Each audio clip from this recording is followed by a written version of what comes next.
Guys, I am pretty angry. Once a week, I do a big group call with all the athletes that I coach, and I answer their questions. And there were two questions in particular that upset me. And they're honestly pretty common questions. But I think the reason it made me so upset is because it's recurring, and I keep addressing the same thing over and over and over again. The first one is a mindset thing. The second one was a technique question, but it was also a mindset thing. And something about jump training is if you don't have the right mindset, you can have the best programming in the world, the best coaching in the world. You're gonna have the best support system in the world, and none of it will matter.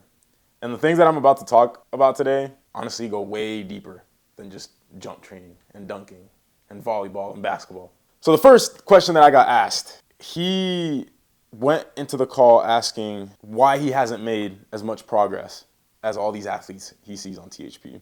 He said that he's still trying to get his first windmill, and he sees these guys signing up and they're windmilling within 3 months of hopping on the training. And mind you, this is a person that I've addressed this exact thing with multiple times. To quote something that I wrote in the course that you get when you sign up for THP, it's a little mindset guide that I put in there. There will always be someone better than you. There's always going to be someone who gets results faster than you. There's always going to be someone that's genetically more gifted than you. No matter how good you are, chances are there's going to be someone out there better.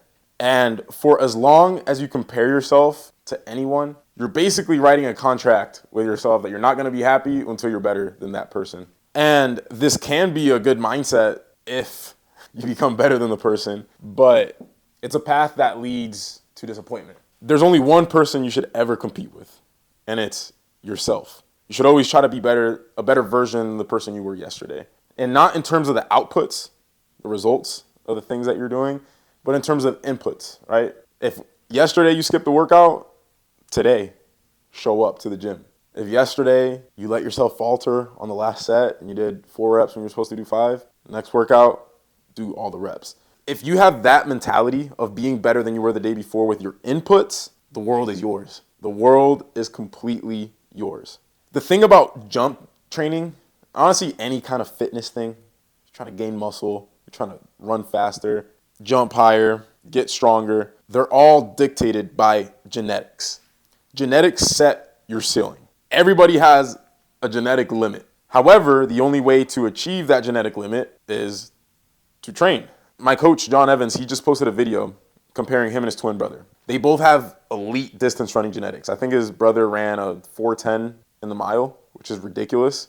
And his brother dedicated his entire life to distance running. John dictated his entire life to power training, jumping higher, and sprinting.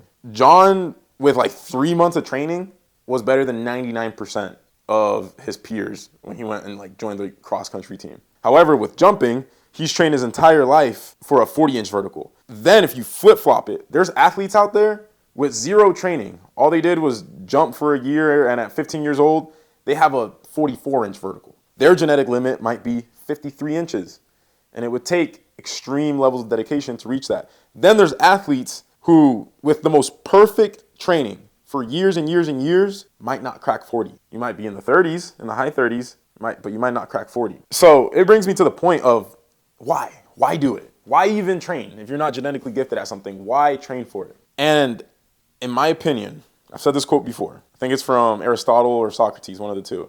It would be a shame for a man to grow old without seeing the strength and beauty that his body is capable of. I feel like as humans, we owe it to ourselves to see what we're physically capable of. And the medium through which you choose to do that is endless. I just happen to choose jumping. And it doesn't matter where your genetic limit is, anybody can choose jumping.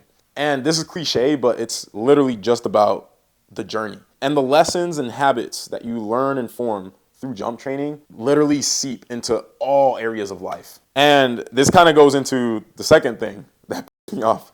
This athlete was athlete freaking 1,317 that has shown me a technique video, and it was them jumping with a short penultimate, athlete that I had already told to lengthen their penultimate.